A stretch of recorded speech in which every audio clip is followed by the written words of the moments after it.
यहाँ पर जो पीछे से आके जिन्होंने ताज पहनाया उनका नाम है हरनाज सिंधु। दोस्तों मिस यूनिवर्स 2023 की घोषणा हो चुकी है। मिस यूनिवर्स 2023 एक नया मिस यूनिवर्स दुनिया को मिल चुका है। आज की वीडियो में हम लोग मिस यूनिवर्स के बारे में सारा कुछ जानने वाले हैं। साथ ही साथ कुछ इंटरेस्टिंग मूवमेंट हुए हैं उनको भी हम लोग जानेंगे। भारत को किसने रिप्रेजेंट किया, भारत की सोन चिड़ैया क्यों चर्चे में रही, इसको भी हम लोग जानेंगे। तो पूरी वीडियो एंड तक देखिएगा, बहुत ही ज्यादा इंफॉर्मेटिव होने वाली है। मिस यूनिवर्स की शुरुआत हुई थी 1952 में। ये एक ब्यूटी पेजेंट होता है। 1951 में मिस वर्ल्ड शुरू हुआ, उसके जस्ट एक साल बाद मिस यूनिवर्स दिया जाना शुरू हुआ। ये यूनाइटेड स्टेट्स के न्यूयॉर्क सिटी में दिया जाता है और पेरेंट ऑर्गेनाइजेशन है JKN ग्लोबल ग्रुप। दोस्तों इस बार टॉप 3 में ये 3 रिप्रेजेंटेटिव रही अपने अपने देश से, जिसमें वेनेजुएला की अमांडा डूडामेल थी, अमेरिका की आर बानी गैब्रियल थी और इसके बाद डोमिनिकन रिपब्लिकन की थी एंड्रीना मार्टिनेज। तो यूएसए की आर बानी गैब्रियल ने जीत लिया है फाइनली मिस यूनिवर्स 2023। इन्होंने दुनिया भर की 84 कंटेस्टेंट को पीछे करते हुए ये खिताब जीता हुआ है। इनसे जब ये पूछा गया कि जब आप मिस यूनिवर्स जीतेंगी तो आप मिस यूनिवर्स जीतने के बाद ऑर्गेनाइजेशन को, इस दुनिया को एम्पावर करने के लिए, अपने अपने जो चाहने वाले हैं, जो फॉलोअर्स हैं, उनको एम्पावर करने के लिए क्या करेंगी। इन्होंने जवाब में दिया है, मैं फैशन इंडस्ट्री को एक लीडर की तरह ट्रांसफॉर्म करना चाहूंगी। फैशन डिजाइनिंग में 13 साल से ज्यादा इनके पास एक्सपीरियंस है काम करने का, तो उसका इस्तेमाल ये अच्छाई के लिए करेंगी। बेसिकली ये रिसाइकलिंग मटेरियल्स का यूज करके प्रदूषण को कम करने में काम करती हैं। आगे ये कहती हैं, मैं घरेलू हिंसा और ह्यूमन ट्रैफिकिंग का शिकार हुए लोगों को सिलाई कराना सिखाना चाहती हूँ। जो महिलाएं हैं, ऐसी महिलाएं हैं जो ह्यूमन ट्रैफिकिंग और घरेलू हिंसा का शिकार होती हैं, उनको ये सिलाई करना सिखाएंगी और उन्हें आत्मनिर्भर बनाएंगी।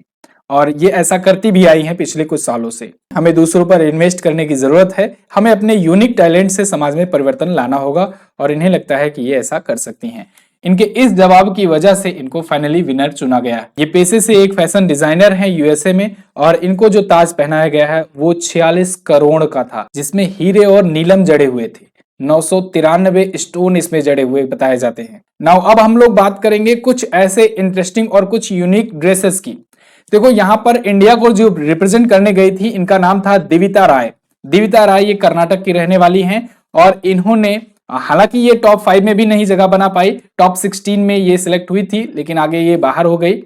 इन्होंने जो ड्रेस पहनी थी वो इंडिया के इतिहास को दर्शाता है। इन्होंने सोने की चिड़िया जैसी ड्रेस पहनी हुई थी। भारत को कभी सोने की चिड़िया कहा जाता था। जब ये ड्रेस पहन करके आई तो भारतीय जितने भी लोग थे, भारतीय चाहने वाले थे, उनका तो दिल खुश हो गया। हालांकि दिविता राय का सफर ज्यादा लंबा नहीं रहा, ये टॉप 5 में भी आने से बाहर हो गई। इससे पहले ही ये बाहर हो गई, टॉप 16 में लेकिन पहुंची थी। कर्नाटक की ये रहने वाली हैं, पूछा जा सकता है आपसे। इसके बाद जो चर्चे में रही वो थाईलैंड की एना सुएंगम इमाम थी।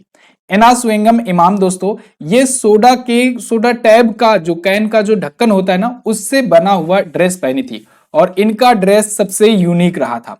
सोडा का आप कैन जो पीते हो, इस्तेमाल करते हो, उसकी जो कैन पर ये जो ढक्कन होता है ना, उसी ढक्कन से इनका ड्रेस पूरा पूरा डिजाइन किया गया था। और इस ड्रेस को ये इन्होंने बनवाया इसलिए क्योंकि ये एक संदेश देना चाहती थी कि रिसाइकलिंग मटेरियल का कैसे यूज किया जा सकता है। साथ ही साथ इन्होंने ये भी बताया कि इनके जो पिता हैं वो पेशे से कूड़ा बटोरने वाली कंपनी में काम करते हैं या वैसे उसी सफाई कर्मचारी टाइप के काम करते हैं।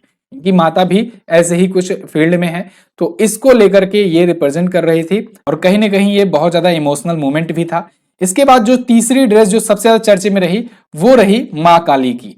नेपाल की सोफिया भुजेल ये माँ काली का रूप धारण करके आई थी और पूरी की पूरी ड्रेस इन्होंने जो काली माता है उनका रूप धारण करके आई हुई थी ये पहन करके, और इनका नाम है सोफिया भुजेल। ये नेपाल को रिप्रेजेंट कर रही थी। तो ये 3 ड्रेस सबसे ज्यादा यूनिक लगी और सबसे ज्यादा चर्चे में भी रही। जब भी हम लोग मिस यूनिवर्स या मिस वर्ल्ड के बारे में चर्चा सुनते हैं तब भी हमारे दिमाग में आता है कि अब तक कितने मिस यूनिवर्स या कितने मिस वर्ल्ड भारत को मिल चुके हैं। तो दोस्तों भारत को अब तक 3 मिस यूनिवर्स मिल चुके हैं और अभी जैसे कि मैंने आपको शुरुआत में वीडियो में दिखाया कि हरनाज कौर संधू ने ताज पहनाया है। पिछली वर्ष की यही विजेता थी 2021 में हरनाज कौर संधू, और इन्होंने इस बार की जो विनर हैं आर बानी गैब्रियल, इनको इन्होंने ही ताज पहनाया क्योंकि रूल के अकॉर्डिंग पिछली बार का जो विनर होता है वही अगले वाले विनर को ताज पहनाता है। सुष्मिता सेन पहली इंडियन बनी थी 1994 में, ये मिस यूनिवर्स बनी थी। लारा दत्ता सन 2000 में और 2021 में हरनाज कौर संधू बनी थी मिस यूनिवर्स। अभी तक 3 भारतीय मिस यूनिवर्स विजेता रह चुकी हैं। वहीं अगर मिस वर्ल्ड की बात करें तो मिस वर्ल्ड भारत की 6 विनर रह चुकी हैं। सबसे पहले 1966 में रीता फारिया, फिर 1994 में ऐश्वर्या राय, फिर 1997 में डायना हेडन और 1999 में युक्ता मुखी बनी। सन 2000 में प्रियंका चोपड़ा बनी और मानुषी छिल्लर सन 2017 में बनी थी। ये मिस वर्ल्ड हैं। आप मुझे कमेंट करके बताओगे, आज का आपके लिए क्वेश्चन भी है कि मिस वर्ल्ड और मिस यूनिवर्स में क्या डिफरेंस होता है। इसके अलावा अगर हम लोग बात करें मिस यूनिवर्स की शुरुआत की सबसे पहले विजेता हुए टॉप 3 विनर, सबसे पहले तो मिस यूनिवर्स 1952 में दोस्तों एमी कौसेला जीती थी, जो कि फिनलैंड की थी। इसके अलावा 1953 वाला क्रिस्टियाने मार्टेल फ्रांस की, और 1954 में मेरियम स्टीवनसन ने जीता था, यूनाइटेड स्टेट्स की थी। रिसेंट की अगर 5 की बात करें तो 2022 का तो आर बॉनी गैब्रिएल ने जीता है, यूएसए की हैं। 2021 में इंडिया की हरनाज संधू ने जीता था। 2020 में मैक्सिको की एंड्रिया मेजा ने जीता था। 2019 में साउथ अफ्रीका की जोजीबिनी तुंजी ने जीता था और 2018 में फिलीपींस की कैटरियोना ग्रे ने जीता था। आई होप आपको ये वीडियो इंफॉर्मेटिव लगी होगी और आपने काफी कुछ सीखा होगा मिस यूनिवर्स से। अगर वीडियो पसंद आई है तो इसे लाइक और शेयर करना। आप लोग का स्टैटिक मटेरियल ऐसे ही तैयार होता रहे, इसके लिए मैंने ये ई बुक लाई हुई है। आप ये ई बुक से जितना भी स्टैटिक का पोर्शन होता है उसको सिर्फ एक ही जगह पर कवर कर पाएंगे। करंट अफेयर के लिए बुक लाया गया था आपके लिए, और करंट अफेयर तो उससे आपका पूरा कवर हो जाएगा, और मात्र इस 49 रुपए की ई बुक से आपका स्टैटिक जीके पूरा का पूरा कवर हो जाएगा। ये राफेल जी के ई बुक पीडीएफ फॉर्मेट में है। इसको आप व्हाट्सएप के माध्यम से या फिर एमजीटी ऐप से प्राप्त कर सकते हैं। अभी के लिए मात्र 49 में है, लेकिन जल्द ही इसका प्राइस बढ़ने वाला है, तो इसको आप ले सकते हैं। इसमें खास बात यह है कि सारे के सारे चैप्टर तो कवर किए ही जाते हैं, मतलब जो आपको स्टैटिक पढ़ना है सब कुछ एक जगह पर मिल जाएगा, आपको भटकना नहीं पड़ेगा। साथ ही साथ आपको याद कैसे हो, इसके लिए हम लोगों ने क्या किया है, प्रत्येक चैप्टर को प्रैक्टिस सेट के साथ दिया है। यानी चैप्टर पढ़ो आप थ्योरी, उसके नीचे उसका प्रैक्टिस सेट सॉल्व करो, और चैप्टर को इमेज और एनिमेशंस के माध्यम से थोड़ा सा अट्रैक्टिव बनाया गया है, जिससे आप लॉन्ग टर्म के लिए चीजों को याद रख सको। तो आई होप आप इसको परचेज करोगे। परचेज करने का लिंक डिस्क्रिप्शन में दिया गया है, आप एमजीटी ऐप से जाकर इसे ले सकते हो, और हमारे बैचेस को अगर आप लेना चाहते हो तो आप इसे भी परचेज कर सकते हो। Thank you so much for watching. मिलेंगे अगली वीडियो में, तब तक के लिए नमस्कार, जय हिंद, वंदे मातरम।